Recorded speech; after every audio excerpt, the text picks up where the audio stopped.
Fala pessoal, estamos ao vivo para mais um podcast sendo gravado ao vivo aqui no canal da DBLCM. De todas as semanas a gente está trazendo realmente informações relevantes, informações técnicas, informações do dia a dia de quem trabalha com banco de dados. Seja você um DBA, seja você um desenvolvedor, seja você um arquiteto, cara, a gente sabe a importância dos bancos de dados e o banco de dados Oracle é o grande líder desse mercado. E dessa vez a gente está com um tema aí importantíssimo, né, sobre o que é um esquema no Oracle Database. Eu acho que existe muita confusão sobre esse tema e eu trouxe aí o JP para a gente poder falar um pouquinho sobre esse tema. Tudo bom, JP? Tudo beleza, Guilherme? Você? Show de bola, meu irmão. Tudo bem, cara. Vamos lá. E nessa nova temporada aqui do podcast, realmente, a gente está vindo com temas aqui que são muitos mitos aí, né? Eu acho que gera muita confusão sobre esse tema de esquema, né, cara? É um tema realmente bastante polêmico, né? E por si só ele acaba gerando algumas dúvidas mesmo, mas hoje a gente vai esclarecer, né, esses pontos, o que é o esquema, né? Muito bom, cara, muito bom. Então vamos lá, JP. Acho que vale a pena a gente começar com essa parte mais conceitual, né? Acho de sempre reforçar assim, o que é definitivamente o esquema, para depois a gente começar a aprofundar realmente sobre exemplos práticos, sobre situações do dia a dia, para a gente conseguir aprofundar. Mas diz aí para a gente, JP, o que é, afinal, esse tal de esquema no Oracle Database, cara? Bom, esquema, muitos aí vão ouvir falar por aí que é esquema, né? E eu acho que o correto é esquema, mas eu aprendi como esquema e eu falo esquema até hoje, né? Então, só para também já começar a tirar essa dúvida aí, né? Se tem alguma diferença. Bom, o esquema, na verdade, ele é um usuário, né?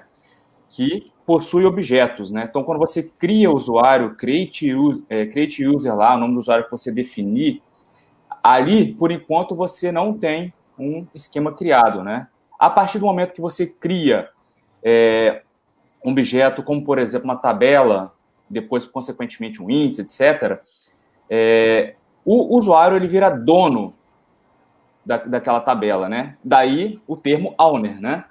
Então, a partir desse momento, você acaba tendo um esquema, né? Nada mais é, simplificando, que um usuário que possui objetos, né, criados, né? Cujo ele é o dono, né? Cara, muito bom. E eu acho que existe uma grande confusão, JP, em cima disso, até para a gente contextualizar, quando se compara com SQL Server, né, cara?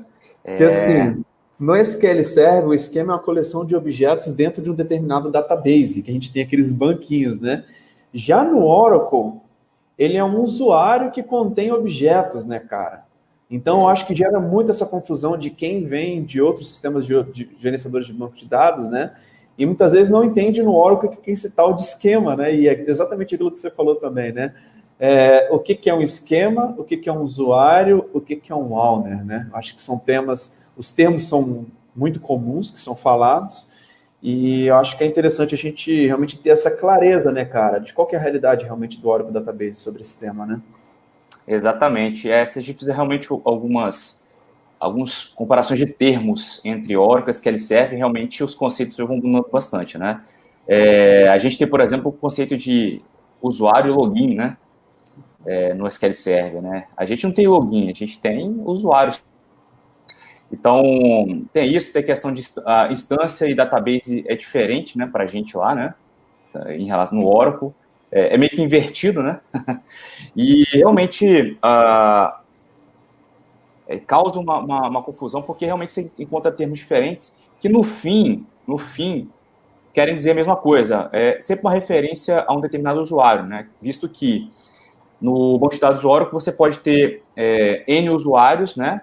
Consequentemente, N esquemas, né? Você nunca vai ter um usuário que se chama, por exemplo, XPTO e um esquema chamado XPTO. Eles não coexistem, né? Na verdade, é tudo uma coisa só. É um usuário que possui objetos. E você não pode realmente ter nomes repetidos, né? Exatamente para manter, acho que uma linha ali uma linha de identificação realmente de objetos, de referência, né, aqueles objetos. Então, acho que isso é bem interessante ter esse conceito bem formado, né? Do que representa um owner. Por alguém falar,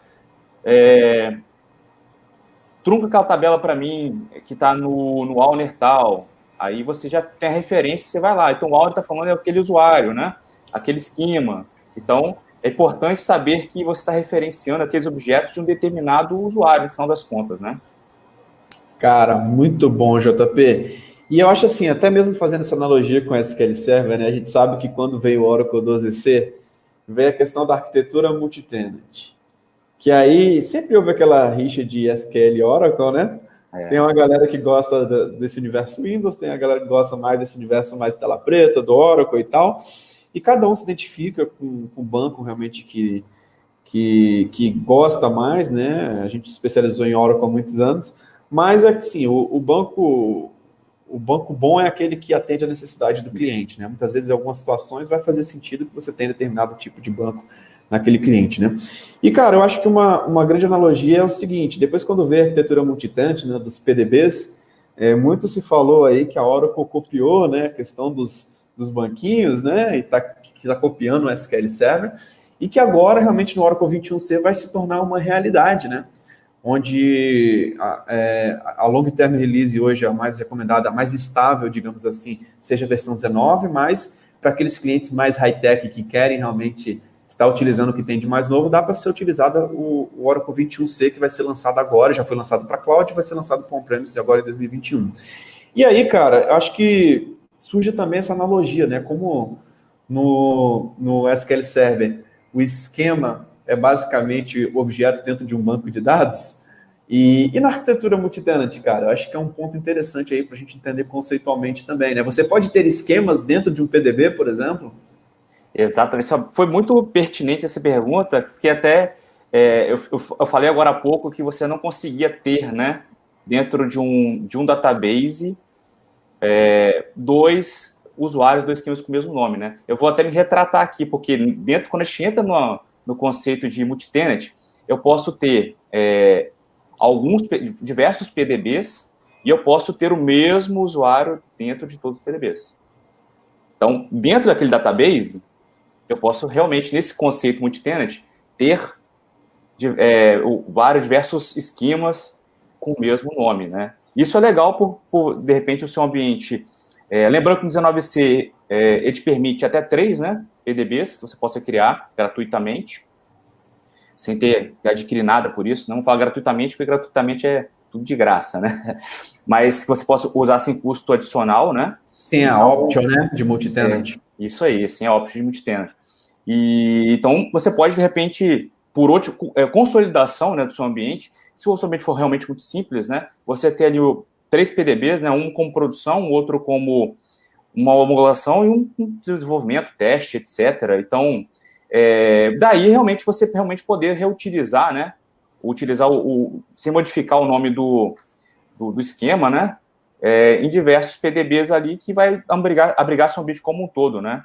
Então, isso aí foi bem interessante, né, essa possibilidade aí, realmente, para você consolidar seu ambiente e otimizar seus recursos, né. Exatamente. Cara, eu acho que o pessoal tem que ter muito em mente, assim, quando você está falando de multitenant, você tem os common users e os local users, né?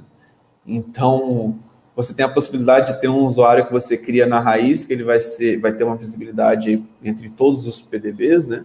Assim como já vem com o padrão ISO System, né? Você consegue conectar ele tanto nos PDBs que estão embaixo da raiz ou no próprio PDB, né? Mas nós temos também a questão dos local users, né? Que você pode criar um usuário local que só aquele PDB vai ter aquele usuário e, cara, aquele PDB ali aquele usuário pode ser um esquema, né? Você pode criar objetos dentro daquele esquema, dentro de um usuário local, de um PDB específico, né? Então é importante a gente sempre também reforçar essas camadas, né, para a gente conseguir realmente entender um pouquinho sobre como que esses conceitos estão adaptados nos dias de hoje, né? Que hoje eu vejo que é uma virada de chave, cara, a gente poder falar sobre arquitetura multitenant, né? Porque, querendo ou não, acho que até eu converso muito com profissionais Oracle que trabalham até mesmo fora do país, e, cara, muita gente ainda não está adequada realmente na arquitetura multitenant. E o que a Oracle tem de mais novo, cara, tá utilizando multitenant, né, cara? O Autonomous Database, ele tem como base aí os PDBs, né? Você cria um Autonomous de forma tão rápida assim, por quê? Por trás roda um PDB, né? Então, a gente tem visto realmente que as pessoas ainda falam, quando se fala de banco de dados Oracle, de grandes ambientes, né, de multitenant de uma forma muito superficial, né, cara? Eu acho que esse conceito aí é importantíssimo para que a gente sempre esteja atualizando esses conceitos, né? Eu acho que, independente do tamanho dos projetos, né? Eu acho que os conceitos, eles sempre têm que estar muito bem fixados, assim, né? Como que a gente agrega? Chegou a arquitetura multitenant, e entender como que encaixa esse conceito de esquema dentro de uma arquitetura multitenant, né, cara? Acho que isso é muito legal, a gente sempre está reforçando, né? Exato. Eu mesmo, quando foi lançado esse conceito de multitenant, né, lá na versão 12.1, eu mesmo não o vi com bons olhos, né, acostumado com a arquitetura tradicional, né, não CDB, né, que a gente tinha, eu vi isso como um dificultador de administração, né, mas depois entendendo melhor, entendendo os conceitos, verificando sobre a aplicabilidade, onde eu poderia aplicar, né, aquele conceito, eu vi que realmente é uma vantagem muito grande. A administração não ficou mais complexa como eu imaginava, muito pelo contrário, né? Ficou bem tranquilo. E realmente enxergar essa questão dos usuários, como eles podem ser distribuídos dentro dessa arquitetura, é bem interessante. Tem a questão dos local users e common users, né? E felizmente, existe uma travinha, né? Para você realmente saber onde aplicar esses caras, que é o prefixo, né? O ser tralha-tralha, o ser hashtag, né? Que você indica que esse cara é um common user, né? Que ele vai estar presente em todos os PDBs, além de estar no container root também, né? Então, é um cara que realmente ele vai estar presente, você pode criar objetos nele, e são objetos que vão ser visíveis em todos os PDBs que existirem dentro daquele container multitenant, né? Então, você pode realmente ter, a gente já fez até aula sobre isso, já mostrando um objeto comum, né? Que vai estar visível em todas as camadas que eu comentei há pouco. Então, é realmente uma facilidade, e você garante a centralização em um local só, em um local privilegiado, diga-se passagem, né? Realmente para você conseguir garantir, né, o gerenciamento, a administração do ambiente. Então, isso é fantástico, né? E criando o esquema, né, o usuário de forma tradicional, você garante ele somente naquele PDB que você também limita, né? Por exemplo, que o desenvolvedor que acessa um PDB lá, ele não acesse o PDB de produção e trabalhar cada um dentro da sua ali, nas limitações, né? Então, isso é bem interessante. Cara, fantástico. E até mesmo da gente entender de forma mais profunda a arquitetura multitenant, né? O que eu tenho sempre batido muito na tecla é que realmente as pessoas ainda estão... muitas não utilizam, e quem utiliza ainda está utilizando muitas vezes de forma muito superficial, né? E nós temos, inclusive, aqueles applications containers, né? Porque muitas vezes o que a gente tinha ali em vários esquemas, a gente pode colocar como applications PDBs, né? E o legal do application container, né? É que muitas vezes você pode criar applications PDBs e compartilhar exatamente objetos, dados, metadados, entre applications PDBs, né, cara? Então, uma arquitetura que a gente vê muitos benefícios, inclusive um dos grandes pontos aí quando se fala de applications containers, né, é a questão de eliminar muitas vezes DB links, né, que a gente sabe que é uma coisa que é terrível, assim, para performance, e que muitas vezes, cara, faz sentido que ao invés de você ter instâncias diferentes, estejam esquemas diferentes, você pode ter applications PDBs e muitas vezes montar uma arquitetura aí onde você pode compartilhar esses dados. Então a gente consegue, num bate-papo aqui, cara, ver o tanto de possibilidades que existem, né? E para isso que existe o arquiteto de banco de dados, né, cara? Muitas vezes é um cargo que eu acho que é pouco explorado aqui. Normalmente um cara, quando é um DBA um pouco mais sênior, ele tem esse papel, mas de ter realmente essa visão conceitual de cima, cara, para poder entender qual o modelo interessante para poder montar realmente essa aplicação. Em que caso realmente vai ser interessante eu criar um PDB separado, criar um application container, criar um esquema diferente, né? E como que a gente pode dividir essa questão dos dados de uma aplicação, enfim, até mesmo se tratando de consolidação, né? Que eu acho que a arquitetura multitenant ela vem muito para essa linha de consolidação também. A gente sabe que consolidar entre esquemas, muitas vezes, era uma das alternativas, né? Vamos criar uma instância só e vamos criar um monte de esquema. Só que, cara, a gente sabe que os benefícios que uma arquitetura multitenant tem a nível de controle, a nível de parametrização, a nível de estar ali, cara, até mesmo é interessante que quando você fala de arquitetura multitenant, tem muita coisa para falar, cara. A gente tem que gravar até um podcast, vários podcasts sobre arquitetura multitenant, cara. Com certeza. Porque teve um ponto, cara, que eu estava vendo, que você consegue fazer uma recuperação, por exemplo, de um plugable database, né? Se deletou um data file lá, cara, o seu PDB vai sair do ar, mas não quer dizer que os outros PDBs vão ser impactados. Então, cara, o que muitas vezes, se tivesse uma arquitetura, por exemplo, consolidada através de esquemas, o que acontece? Se eu perdi um data file de um esquema lá, vai parar meu banco todo. E a manutenção, né?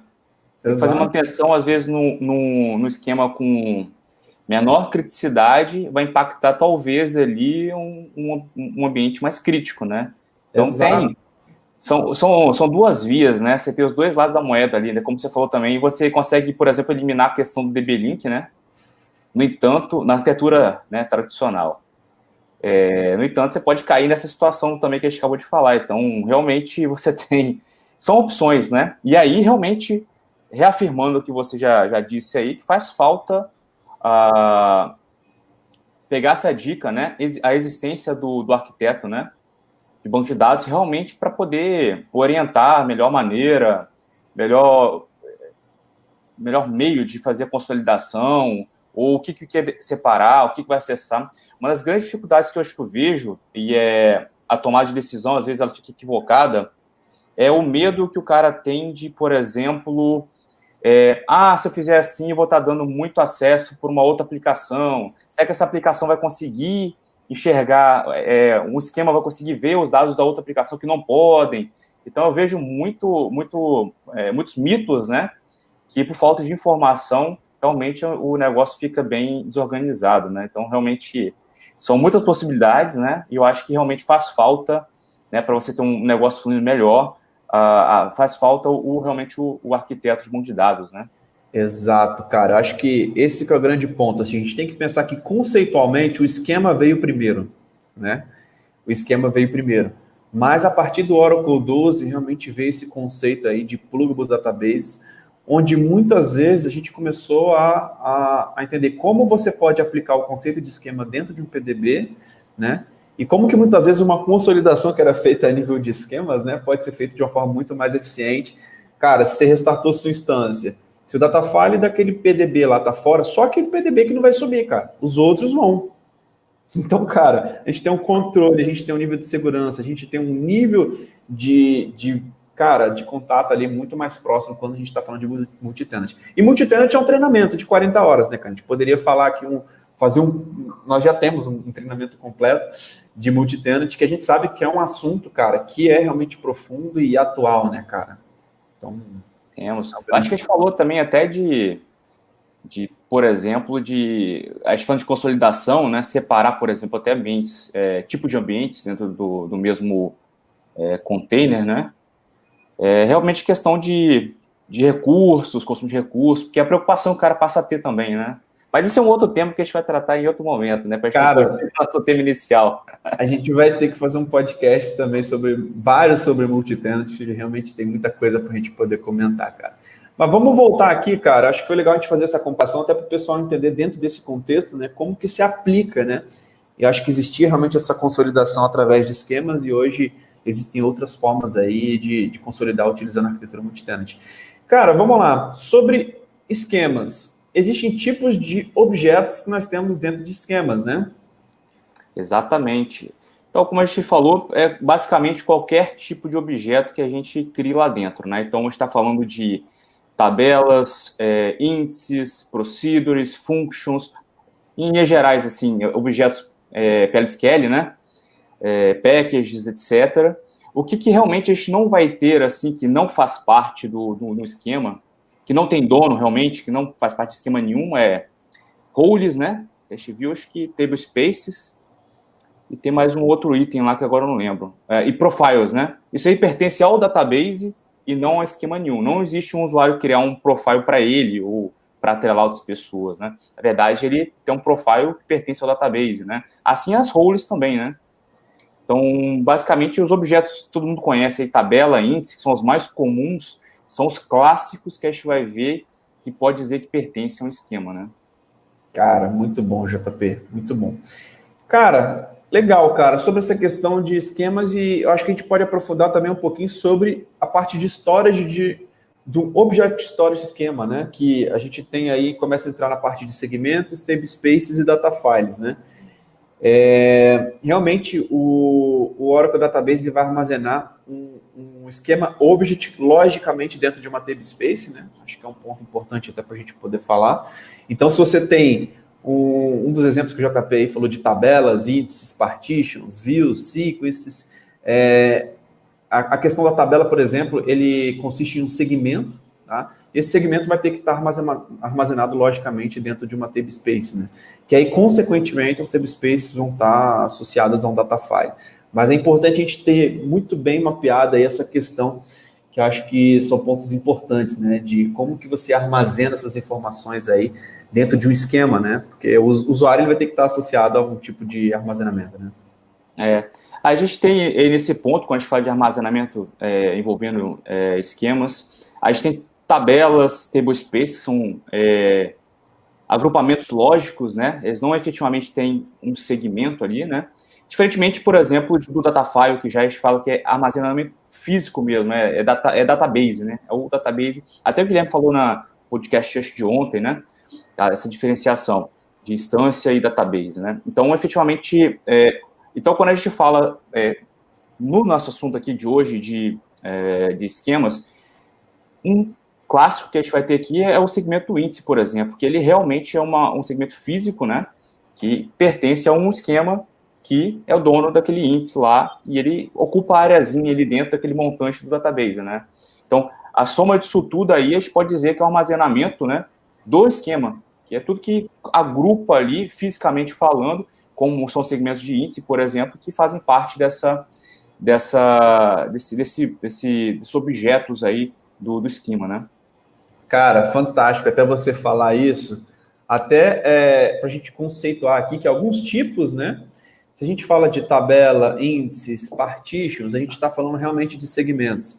Se a gente está falando de sequences, de views, por exemplo, alguns outros objetos, eles são somente os metadados, né? Então, muitas vezes, eles vão estar aí... Isso aí. É bom lembrar isso daí, que realmente eles não ocupam nada de armazenamento, significativamente falando, né? Exatamente. Show de bola, meu camarada. E vamos lá, cara. Eu acho que em cima disso aí, acho que dá para a gente falar também um pouquinho sobre a questão de dependências, né? Que existe também entre esquemas, né? Acho que é um assunto que é comum. Às vezes um esquema pode referenciar um objeto de um outro esquema, né? Exatamente. Aí a gente realmente tem essa possibilidade, né? Que aí também entra na parte de consolidação que a gente estava falando, né? De repente eu tenho, sei lá, 2, 3, 4 esquemas no meu ambiente que para mim é suficiente, é fácil de administrar, mas eles precisam falar entre si, né? De repente eu tenho lá um esquema que é voltado para, sei lá, para e-commerce, web, uma coisa assim, eu tenho outro aqui que ele já faz a parte de RP, enfim. E eles se falarem, que é importante, cargas, etc., né? Então, isso aí faz tudo baseado as referências, né? Daí a importância do owner, que a gente falou lá no começo, de saber para onde você está indo, para qual objeto você está querendo referenciar, né? Então, o esquema A, ele pode referenciar, ler, né? Querer ler uma tabela do esquema B, por exemplo, né? Ou fazer outras operações, né? DML, até mesmo DDL. Então, realmente tem essa possibilidade e é tudo simples, né? Sem passar por DB-Link, nesse caso, apenas fazendo a referência. E aí entra na questão da dependência, né? Eu posso, por exemplo, ter uma procedure que ela referencia, uma procedure que pertence ao esquema A, mas que ela referencia lá dentro, de repente faz um update numa tabela do esquema B. Então, ou até mesmo um outro objeto PLSQL, né? Posso ter uma package que chama uma function ali dentro, e aquela function pertence ao esquema B. Se eu modifico a function lá, e realmente eu não modificar alguma coisa em chamada na package, por referência, ele vai estar inválido, eu não tenho aquele objeto mais, e o objeto realmente fica inválido, né? Ou mesmo, voltando ao exemplo da tabela, né? Dentro de uma procedure A, do esquema A, eu tenho uma tabela do esquema B, e eu, sei lá, modifico um campo lá, ou removo um campo, e aquele campo que eu referenciava lá na procedure do esquema A fica inválido, né? Você torna o objeto inválido ali. A tabela continua ok, né, no esquema B, porque a princípio não afeta nada, mas aquela procedura que referenciava aquele determinado campo de uma tabela do esquema B já não existe mais, o objeto fica inválido. Aí você realmente precisa identificar, né, e atuar para fazer essa correção, esse ajuste na procedura, né? Cara, muito bom. E o legal é até a gente falar que isso vai acontecer com as aplicações, com os objetos das aplicações. Inclusive, isso acontece também quando você faz um upgrade, por exemplo, com uma versão mais nova, né?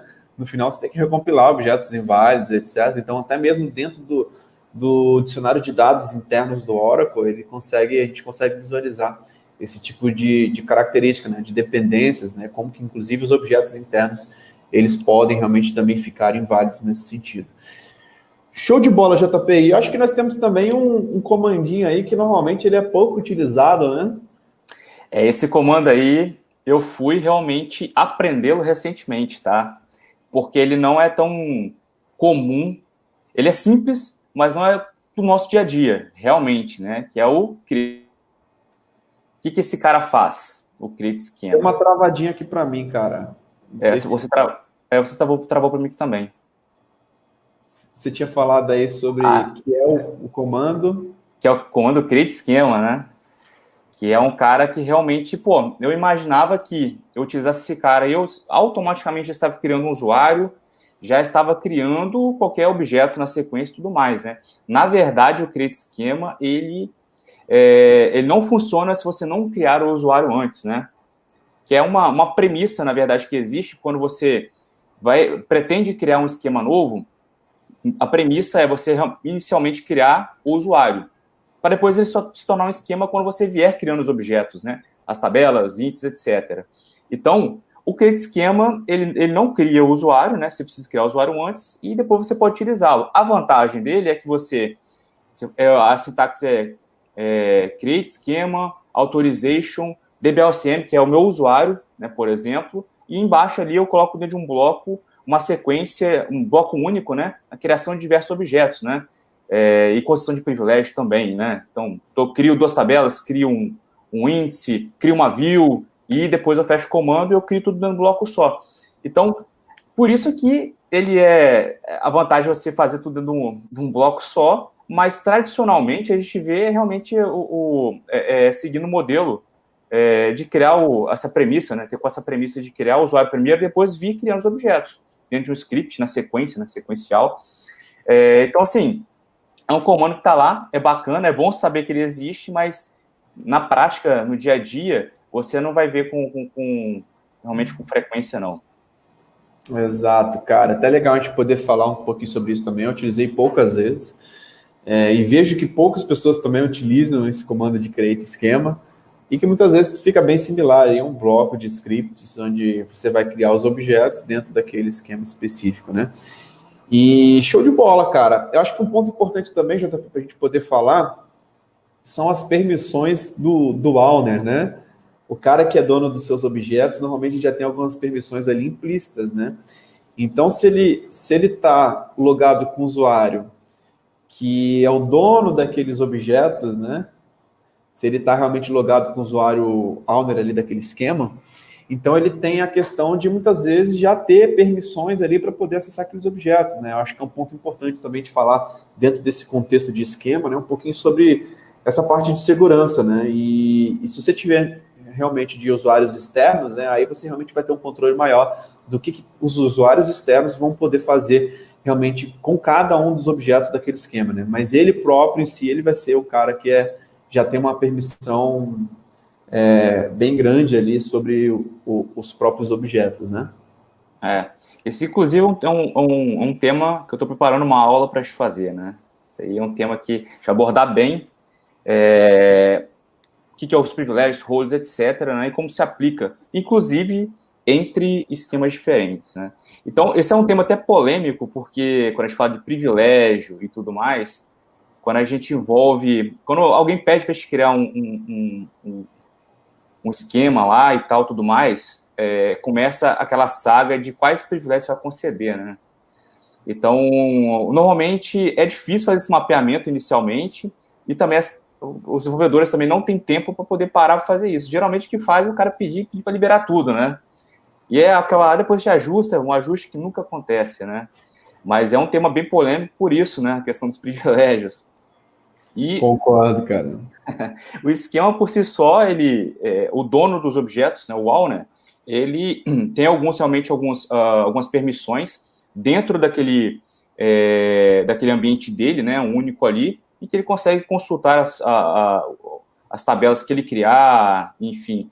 Talvez ele não tenha permissão de executar algumas procedures, etc., né, que talvez envolva outros objetos. Então, é um trabalho que tem que ser feito com cuidado. Existe também planejamento, né, que é uma das coisas que muitas vezes ficam para segundo plano, né, e às vezes não acontece mais, mas o mínimo do mínimo é garantido aquele usuário que você concede, né, e o mínimo para se criar um usuário é ele criar a sessão e você dá cota para ele em algum table space, né, atrelá-lo a algum table space e dar aquela cota para poder criar a tabela. Se não conceder a cota também, não cria tabela, né, uma cota mínima, né, ou ilimitada, né.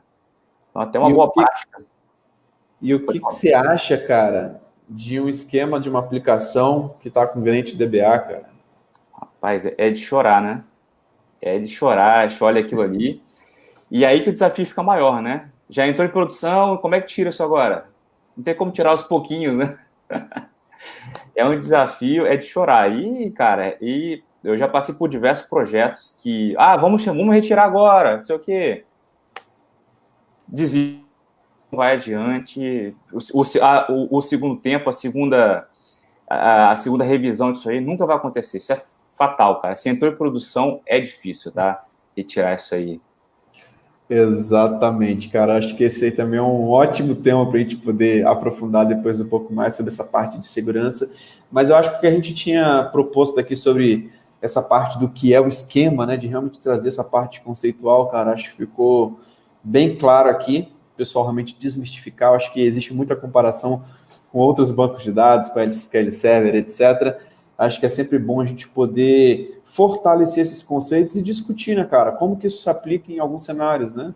Cenários de consolidação, cenário da arquitetura multitenant, cenários específicos, né? É um conceito relativamente das versões bem anteriores do Oracle, não é um conceito relativamente novo, mas eu vejo que introduzindo conceitos novos, né, as novas features, muitas vezes há um pouco de confusão sobre isso, né, sobre o que é um esquema. Acho que é sempre bom a gente estar discutindo sobre isso aí. Cara, da minha parte, eu acho que é isso, JP. Não sei se você tem aí mais alguma observação sobre esse tema. Acho que eu abrangi bastante, né, os temas e tudo que é pertinente com o esquema, né, falamos de objetos, falamos de armazenamento, falamos de multitenant, que cabe um podcast à parte. Realmente acho que abrangimos bastante, acho que deu para esclarecer as diferenças, né, principalmente as diferenças entre aspas que existem entre owner, usuário e esquema. Então acho que foi bem bacana. Obrigado pela oportunidade mais uma vez de poder trazer esse tema aí para discussão, que eu acho que é legal, né, trazer essa informação para a galera. Cara, muito bom, JP. Sempre um prazer de estar aqui, podendo discutir aqui um pouquinho sobre tecnologia, falar um pouquinho sobre conceitos, sobre o que a gente tem visto desse universo e trazer novidades realmente para a galera, né? Tanto para quem está iniciando, quem está no nível intermediário, quem está no nível avançado, acho que é sempre bom a gente estar contribuindo. Tamo junto, meu irmão. Grande abraço. Grande abraço. Obrigado. Valeu. Então é isso, pessoal. Fechando aqui mais um podcast ao vivo, onde a gente está trazendo realmente informações aí relevantes. Se tem alguma sugestão de podcast, cara, deixa aqui nos comentários. Vai ser importante eu poder saber um pouquinho do que você gostaria de ver aqui para ser falado aqui no canal do DBOCM. Se você não está sabendo, está rolando a nossa maratona Oracle Database, aulas mostrando na prática realmente temas relacionados a banco de dados Oracle. Mostrando a parte prática, a parte técnica, mostrando todos os detalhes para você. Se você quer saber um pouco mais sobre essa parte de SQL, de esquemas, cara, participe da Maratona Oracle Database. Vou deixar aqui embaixo nos comentários. E é muito importante a sua participação para que você veja também a coisa acontecendo na prática, beleza? Então é isso, um grande abraço e até a próxima. Valeu!